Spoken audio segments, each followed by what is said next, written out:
نحمدہ ونصلی علی رسولہ الکریم اما بعد بسم اللہ الرحمن الرحیم اللہم صلی علی محمد وعلی آل محمد وبارک وسلم۔ عزیز طلباء و طالبات و محترم حضرات و خواتین، السلام علیکم ورحمۃ اللہ وبرکاتہ۔ امید آپ خیر عافیت سے ہوں گے اور مطالعہ قرآن حکیم کے جو آن لائن کورس کا سلسلہ جاری ہے اس سے فائدہ اٹھا رہے ہوں گے۔ آج ہماری کلاس نمبر 15 ہے اور آپ کے علم ہے کہ سورۃ الاخلاص کا ہم انشاءاللہ مطالعہ کریں گے۔ لیسن پلان بھی آپ کو اویلیبل ہے۔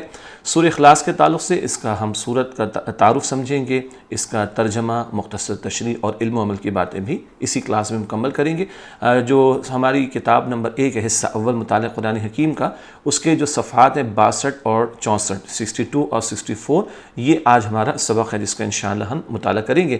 تو آئیے باقاعدہ سب سے پہلے سورۃ الاخلاص کے تعلق سے مقاصد مطالعہ کو سمجھتے ہیں۔ یاد ہے نا، لرننگ آؤٹ کم، یعنی ایک سبق مکمل ہو تو کن پہلوؤں پر ہم بات چیت کر چکے ہوں گے، کیا باتیں ہمیں سمجھ آ رہی ہوں گی انشاءاللہ، اس پر ہم بات کرتے ہیں مقاصد مطالعہ میں۔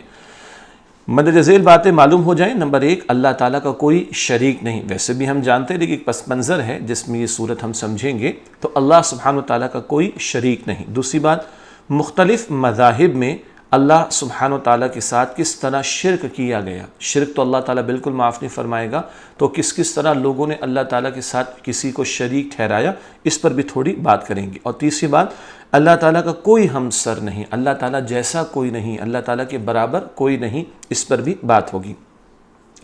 ربط صورت کو سمجھتے ہیں جی، پچھلی صورت اور اب جس صورت کا مطالعہ کریں ان کا آپس کا باہمی تعلق۔ اب تو امید ہے کہ ہمارے طلباء و طالبات کو بھی یہ بات سمجھ میں آ گئی ہوگی۔ اچھا، ابھی تو ہم آخری صورتیں پڑھ رہے ہیں، بعد میں پورے قرآن سے ہم گزرتے رہیں گے انشاءاللہ تعالیٰ، تو اور ہمیں ربط صورت سمجھ میں آئے گا، اور قرآن کی خوبصورتی کہ اس کے مضامین جڑے ہوئے ہیں، ملے ہوئے ہیں، آپس میں کنیکٹڈ ہیں، اس پر بھی انشاءاللہ تعالیٰ ہماری اور معلومات میں اضافہ ہوگا۔ ربط صورت کو سمجھتے ہیں۔ پچھلی صورت میں دشمن رسول اللہ صلی اللہ علیہ وسلم، یعنی جو دشمن رسول تھے صلی اللہ علیہ وسلم، اللہ کے پیارے نبی علیہ السلام کی جن لوگوں نے مخالفت کی، کون تھا؟ ابو لہب، اس کا ذکر آیا تھا اور اس کی بیوی کا ذکر آیا۔ پچھلی صورت میں دشمن رسول کا عبرت ناک انجام بتایا گیا، جس نے توحید باری تعالیٰ کا انکار کیا اور نبی کریم صلی اللہ علیہ وسلم کی حد درجے گستاخی و مخالفت کی۔ ابو لہب کے بارے میں سورہ لہب میں ہم نے پڑھا، اور اس کی بیوی ام جمیل جو تھی، یہ بہت بدترین لوگ تھے جنہوں نے نبی صلی اللہ علیہ وسلم کی گستاخی کی، ان کی شان میں گستاخی کے ساتھ ساتھ خوب ان کی مخالفت کی تھی، تو ان لوگوں کا برا انجام بیان ہوا۔ اس مختصر صورت میں، سورہ اخلاص میں، اس مختصر صورت میں توحید خالص کو واضح انداز میں بیان کیا گیا۔ توحید کیا ہے؟ ایک اللہ کو ماننا، اس کے ساتھ کسی کو شریک نہ کرنا، اس کو بڑی وضاحت کے ساتھ سورہ اخلاص میں بیان کیا گیا ہے۔ اللہ تعالیٰ کی ذات اور صفات کے بارے میں مشرکین کے درمیان جس قدر شبہات پائے جاتے ہیں، ان کی بڑے سادہ انداز اور الفاظ میں نفی کی گئی ہے۔ جو لوگ اللہ تعالیٰ کے ساتھ کسی کو شریک ٹھہراتے ہیں، اللہ تعالیٰ کی ذات کے حوالے سے اور اس کی صفات یعنی کوالٹیز اور ایٹریبیوٹس کے حوالے سے شبہات ان کے اندر ہوتے ہیں۔ شبہ سمجھتے ہیں نا، شبہ کی جمع شبہات، تو ان لوگوں کی بڑے سادہ الفاظ میں نفی کی گئی ہے۔ آگے لکھا ہے، اور اسلام کے بنیادی عقیدہ توحید کو کھول کر بیان کیا گیا ہے، یعنی عقیدہ توحید کو بڑے واضح اور سادہ انداز میں اس صورت میں بیان کیا گیا، یہ ہم پڑھیں گے انشاءاللہ۔ آگے لکھا ہے کہ یہ صورت رسول اللہ صلی اللہ علیہ وسلم کی مکی زندگی کے ابتدائی دور میں نازل ہوئی۔ وحی کے آغاز کے بعد 13 سال حضور کہاں رہے؟ مکہ مکرمہ میں۔ اس مکہ مکرمہ کا جو آغاز کا وقت ہے مکی دور کا، اس دور میں سورہ اخلاص نازل ہوئی۔ یہودیوں اور عیسائیوں نے اپنے انبیاء کرام علیہم السلام کو اللہ سبحانہ وتعالیٰ کا بیٹا بنایا، معاذ اللہ۔ یعنی آپ کے علم میں ہوگا کہ نصارہ نے، جن کو عیسائی کہتے ہیں، نصارہ نے عیسیٰ علیہ السلام کو اللہ کا بیٹا کہہ دیا، معاذ اللہ، اور یہودیوں نے عزیر علیہ السلام کو اللہ کا بیٹا کہہ دیا، معاذ اللہ۔ یہ بدترین گناہ بھی تھا اور شرک بھی تھا ان کا۔ تو لکھا ہے کہ یہودیوں اور عیسائیوں نے اپنے انبیاء کرام علیہم السلام کو اللہ تعالیٰ کا بیٹا بنایا، اور مکہ کے مشرکین نے فرشتوں کو اللہ تعالیٰ کی بیٹیاں قرار دیا۔ استغفر اللہ، مکے میں جو مشرک تھے وہ فرشتوں کو اللہ تعالیٰ کی بیٹیاں قرار دیتے۔ اتنا گھناؤنا ان کا جرم تھا، اتنا گندا ان کا کام تھا، اتنا برا ان کا رویہ تھا، اور یہ شرک تھا جو یہ کرتے تھے۔ مکہ والے آپ صلی اللہ علیہ وسلم سے اللہ تعالیٰ کے خاندان کے بارے میں پوچھتے تھے، ان سب غلط باتوں کا اس صورت میں جواب دیا گیا۔ استغفر اللہ، انہوں نے یعنی یہود نے اور عیسائیوں نے اللہ کے بیٹے قرار دے دیے، اور مشرکین مکہ نے اللہ کی بیٹیاں قرار دے دیں۔ اب پوچھتے کہ بتاؤ جی اللہ تعالیٰ کا خاندان کیسا ہے؟ استغفر اللہ، یہ ان کے گندے کام تھے، شرک کے کام، جس کی اللہ تعالیٰ نے نفی کی ہے، اور یہ سب غلط باتوں کا اس صورت میں جواب دیا گیا ہے۔ ایک اور بات، بعد میں عرب کے دیگر لوگ بھی نبی کریم صلی اللہ علیہ وسلم سے اسی طرح کے سوال کرتے۔ کبھی مدینہ طیبہ کے یہود نے اللہ سبحانہ و تعالیٰ کی صفات کے بارے میں سوال پوچھا کہ اللہ سبحانہ و تعالیٰ کیا ہے، اس کی جنس کیا ہے، جینڈر انگلش میں کہتے ہیں نا، کیا وہ سونا، چاندی یا پیتل سے بنا ہوا ہے؟ معاذ اللہ، کیا وہ کچھ کھاتا اور پیتا ہے؟ اللہ سبحانہ و تعالیٰ کو دنیا کی وراثت کس سے ملی؟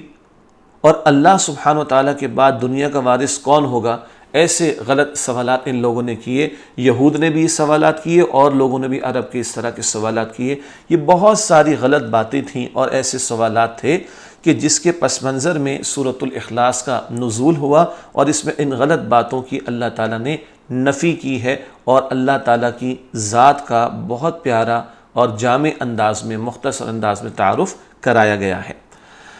کبھی نصارہ کا ذکر بھی پڑھیں۔ کبھی نصارہ عیسیٰ علیہ السلام کے ماننے والے، جو عیسائی جن کو ہم کہتے ہیں، کبھی نصارہ اللہ سبحانہ و تعالیٰ کے تعارف کے بارے میں سوال کرتے۔ چنانچہ ان سب سوالوں کے جواب میں آپ صلی اللہ علیہ وآلہ وسلم نے ان کو سورۃ الاخلاص پڑھ کر سنائی۔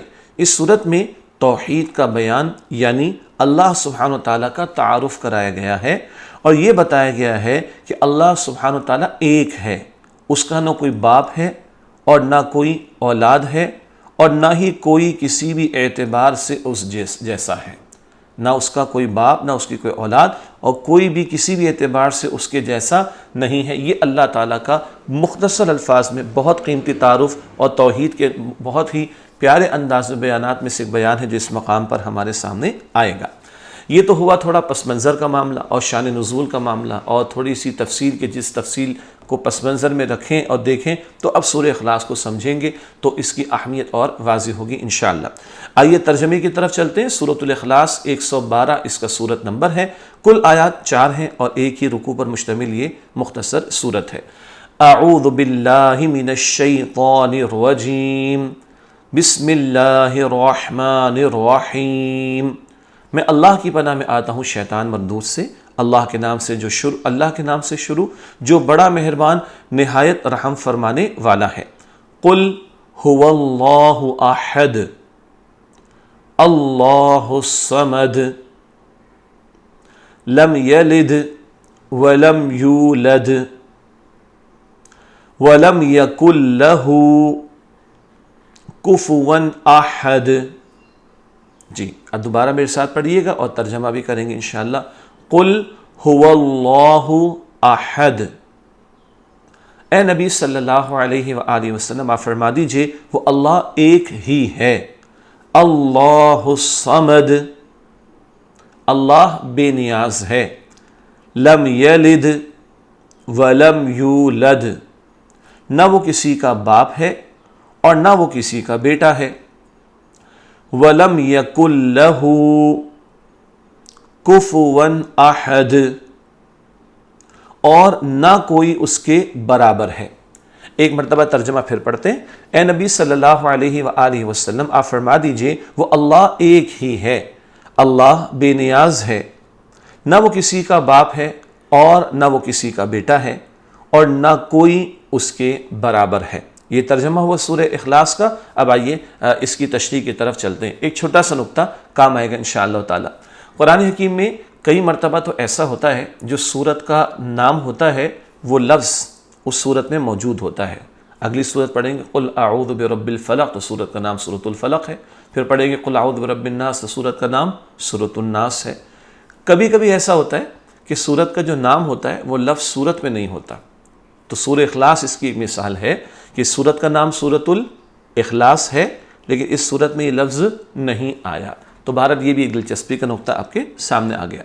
اب چلتے ہیں سورۃ الاخلاص کی تشریح کی طرف۔ آیت نمبر 1، قل هو اللہ احد، اے نبی صلی اللہ علیہ وآلہ وسلم آپ فرما دیجئے وہ اللہ ایک ہی ہے۔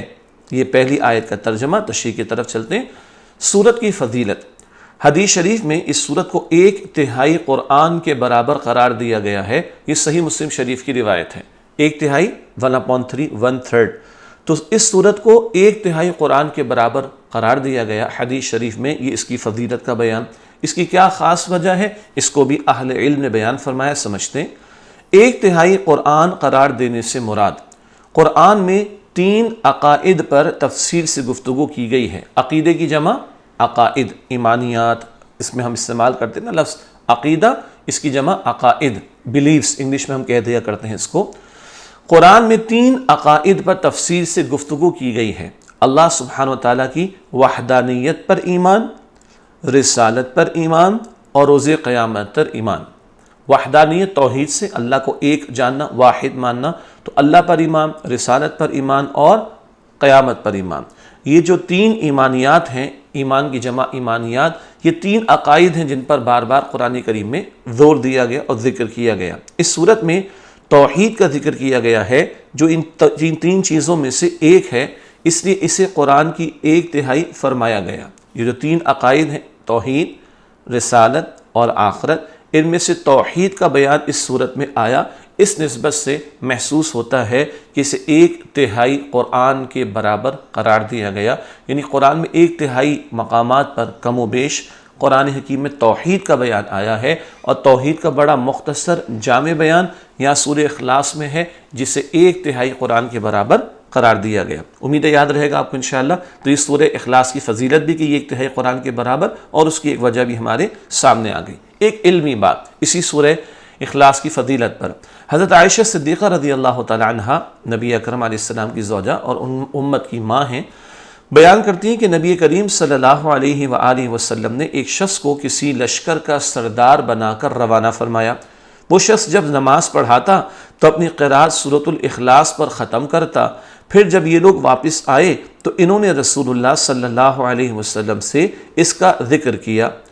کیا ہوا؟ ایک شخص کو حضور علیہ السلام نے کسی لشکر کا امیر بنایا، وہ صاحب جب نماز پڑھاتے سورہ فاتحہ کی تلاوت کرتے ہوں گے، کوئی اور سورت بھی تلاوت کرتے ہوں گے، اور آخر میں وہ سورہ اخلاص کی ضرور تلاوت کرتے۔ اب یہ ایک عجیب بات ہوئی، تو لوگوں نے نبی علیہ السلام سے پوچھا، آپ صلی اللہ علیہ وآلہ وسلم نے فرمایا اس سے پوچھو کہ وہ ایسا کیوں کرتا ہے، بھائی اس سے پوچھو اس کی کیا وجہ ہے، اس کے نزدیک کیا ایسا خاص معاملہ ہے کہ یہ تلاوت کرتا ہے سورہ اخلاص کی ضرور اور اس پر اختتام کرتا ہے قرات کا۔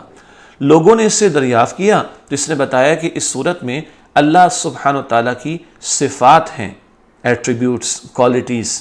اس صورت میں اللہ سبحانہ و تعالیٰ کی صفات ہیں جن کو تلاوت کرنا مجھے اچھا لگتا ہے، مجھے پسند ہے، مجھے محبوب ہے۔ نبی کریم صلی اللہ علیہ وآلہ وسلم نے فرمایا اس سے کہہ دو کہ اللہ سبحانہ و تعالیٰ اس سے محبت کرتا ہے۔ یہ صحیح بخاری شریف کی روایت ہے، یعنی یہ بندہ اللہ کی صفات کو پسند کرتے ہوئے، ان سے محبت رکھتے ہوئے ان کی تلاوت کرتا ہے نماز میں، اور آخر میں ختم کرتا ہے اپنی تلاوت کو سورہ اخلاص پر، تو اللہ تعالیٰ بھی اس سے محبت کرتا ہے۔ پتہ چلا جو سورہ اخلاص سے محبت کرے اور شوق سے اس کی تلاوت نماز میں کرے تو اللہ تعالیٰ بھی ایسے بندے سے محبت فرمائے گا۔ یہ بھی ایک فضیلت کی بات ہو گئی۔ لفظ اللہ اس سورت کی اس پہلی آیت میں آیا نا، قل هو اللہ احد، اللہ کا لفظ ایک رائے کے مطابق یہ اللہ تعالیٰ کا ذاتی نام ہے، پرسنل نیم آف اللہ سبحانہ وتعالیٰ۔ تو یہ اللہ تعالیٰ کا ذاتی نام ہے، یہ ایک رائے ہے۔ جبکہ دوسری رائے یہ ہے کہ اس کے معنی الہ یعنی خاص معبود کے ہیں۔ کلمے میں ہم کیا پڑھتے ہیں؟ لا الہ، کوئی الہ نہیں۔ الہ معبود کو انگلش میں ڈائٹی کو کہتے ہیں، الہ معبود کو کہتے ہیں۔ تو ایک رائے ہے کہ اس کے معنی الہ یعنی خاص معبود کے ہیں۔ کیا مطلب؟ ایک تو جھوٹے معبود ہے نا، بتوں کی پوجا کرتے تھے مشرکین، وہ تو جھوٹے الہ، جھوٹے معبود، اور جب اس پر الف لام ہم داخل کر دیں تو یہ اللہ بن جائے گا، یہ خاص اللہ سبحانہ و تعالیٰ کے لیے ہو گیا۔ تو ایک رائے ہے کہ یہ اللہ تعالیٰ کا ذاتی پرسنل نیم ہے، اور ایک رائے ہے کہ اصل حقیقی معبود تو اللہ ہے، وہ خاص معبود کے لیے الہ پر داخل ہو گیا، ال پلس الہ تو یہ اللہ بن گیا، یہ صرف اللہ سبحانہ و تعالیٰ ہی کے لیے استعمال ہوگا اور وہی حقیقی معبود ہے۔ تو یہ دو رائے ہیں، رائے کی جمع آراء، یہ دو آراء ہیں اللہ کے لفظ کے بارے میں۔ احد کے معنی ایک، یکتا، اکیلا، تنہا، یعنی اللہ سبحانہ و تعالیٰ اپنی ذات و صفات میں ایک ہی ہے اور اس جیسا کوئی نہیں ہے. وہ ایک ہے، اکیلا ہے، یکتا ہے، تنہا ہے. بس وہی وہ اکیلا ہے. عام طور پر ہم کہتے ہیں 1 کے بعد 2 کے بعد 3، نہیں، وہ یکتا ہے، بس وہی وہ ہے. تو اپنی ذات اور صفات میں وہ ایک ہی ہے اور اس جیسا کوئی نہیں ہے.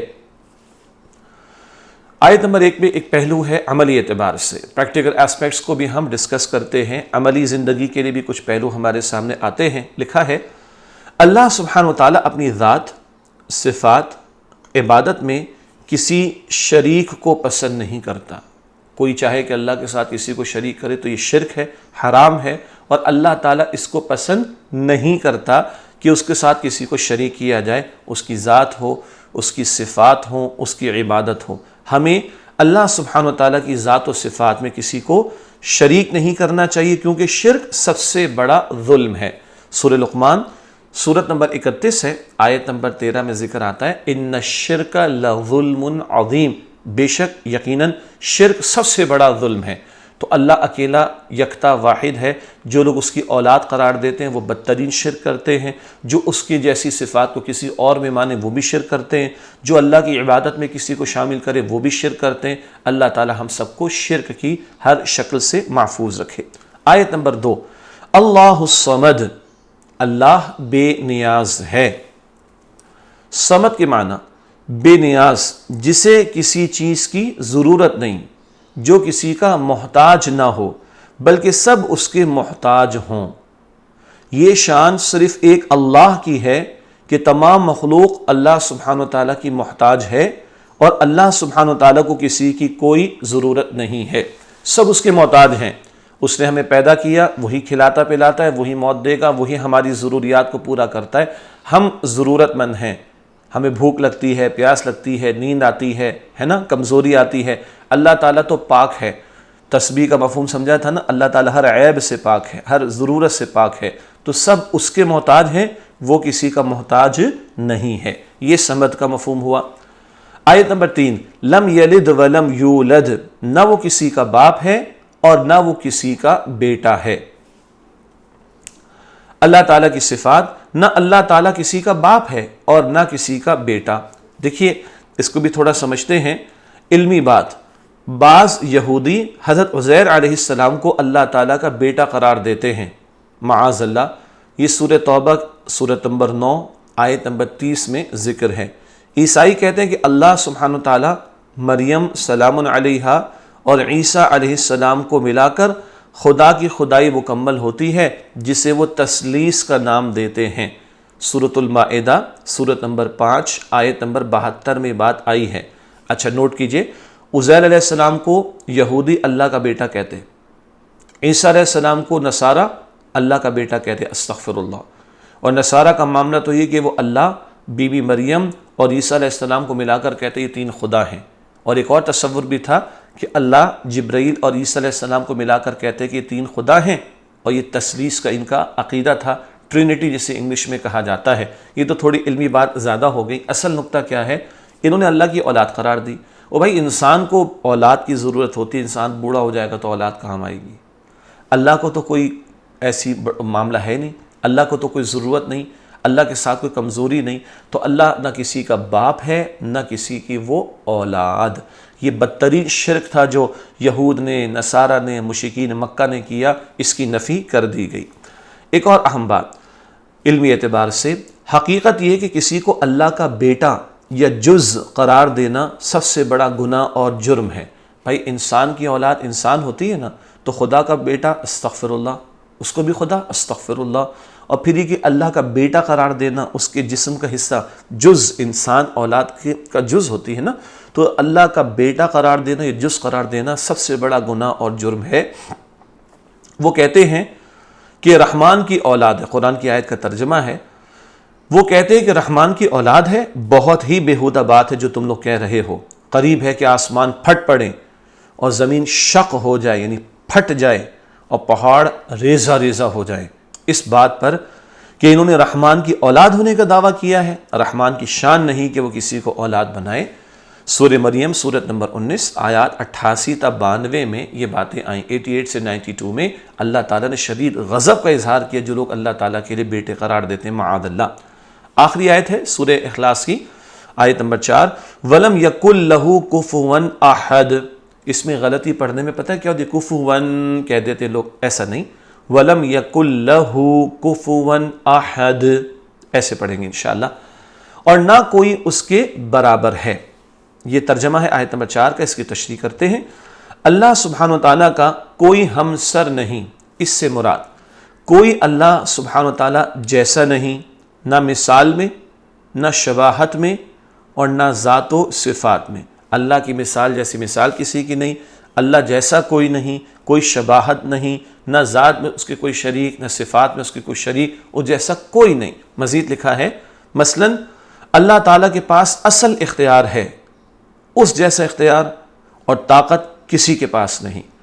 اللہ سبحانہ وتعالیٰ کے پاس ہر شے کا کل علم ہے، اس جیسا علم کسی کے پاس نہیں وغیرہ۔ اصل طاقت اللہ ہی کی، اصل علم اللہ کا، کوئی اس جیسا نہیں۔ علمی بات، کائنات کی کوئی چیز اس کے مشابہ نہیں، وہ سب کچھ سننے اور دیکھنے والا ہے۔ یہ سورہ شورى سورت نمبر 42 آیت نمبر 11۔ کوئی اس سے مشابہت رکھنے والی، ریزمبلنس رکھنے والی چیز نہیں ہے۔ اللہ تعالیٰ کی ذات اور صفات میں کسی کو شریک کرنا اور اللہ تعالیٰ جیسی صفات کسی میں ماننا شرک کہلاتا ہے، اور شرک کرنے والے کو اللہ تعالیٰ معاف نہیں فرمائے گا۔ عملی پہلو ایک ہمارے سامنے مزید آ رہا ہے۔ ہمیں اس بات میں غور و فکر کرنا چاہیے کہ جب کائنات میں کوئی کسی لحاظ سے بھی اللہ تعالیٰ کے برابر نہیں ہے، نیز اصل اختیار بھی اسی کا ہے، تو پھر اسی کی عبادت کرنی چاہیے، اور زندگی کے ہر گوشے میں اس کے قانون کا نفاذ ہونا چاہیے۔ اس جیسا کوئی نہیں، تو اسی کی عبادت کی جائے، اور زندگی کی تمام معاملات میں اس کے احکام پر عمل ہو، اس کے قانون کو نافذ کیا جائے۔ یہ اللہ تعالیٰ کی توحید کا ہم سے تقاضا ہے۔ الحمدللہ سورہ اخلاص کا بیان مکمل ہوا، اور آپ کے علم میں ہے کہ کلاس کے آخر میں علم و عمل کی باتیں ہم پڑھتے ہیں۔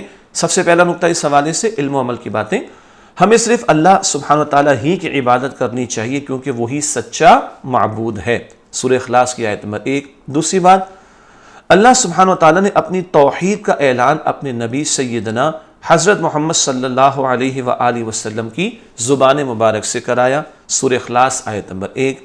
نمبر 3، اللہ سبحانہ وتعالیٰ کو ہماری عبادت کی کوئی ضرورت نہیں، اس کی عبادت کا فائدہ ہم ہی کو ہوگا۔ سورہ اخلاص آیت نمبر 2۔ اللہ سب سے بے نیاز ہے، اللہ کو ضرورت نہیں، ہماری ضرورت اور ہمارا اس میں فائدہ ہے کہ ہم اللہ تعالیٰ کی عبادت کریں۔ چوتھی بات، سب مخلوق اللہ سبحانہ وتعالیٰ کی محتاج ہے، اور وہ کسی کا بھی محتاج نہیں۔ سورہ اخلاص کی آیت نمبر 2 میں یہ بات ہم نے سیکھی۔ نمبر 5، اولاد کی ضرورت تو انسانوں کو ہوتی ہے، اللہ تعالیٰ کو ایسی کوئی ضرورت نہیں۔ سورہ اخلاص کی آیت نمبر 3، نہ وہ کسی کا باپ اور نہ وہ کسی کی اولاد۔ اور چھٹی اور آخری بات، کوئی کسی بھی اعتبار سے اللہ سبحانہ وتعالیٰ کے برابر نہیں۔ سورہ اخلاص کی آیت نمبر 4، وہ اکیلا اور یکتا ہے، اس جیسا کوئی بھی نہیں ہے۔ اللہ تعالیٰ سے دعا ہے کہ اللہ تعالیٰ ہمیں مزید قرآن حکیم سے محبت نصیب فرمائے۔ امید ہے آپ فائدہ اٹھا رہے ہوں گے ان کلاسز سے، دوسروں کو بھی اس کی دعوت دیجیے، اور پابندی سے کلاسز اٹینڈ کیجیے۔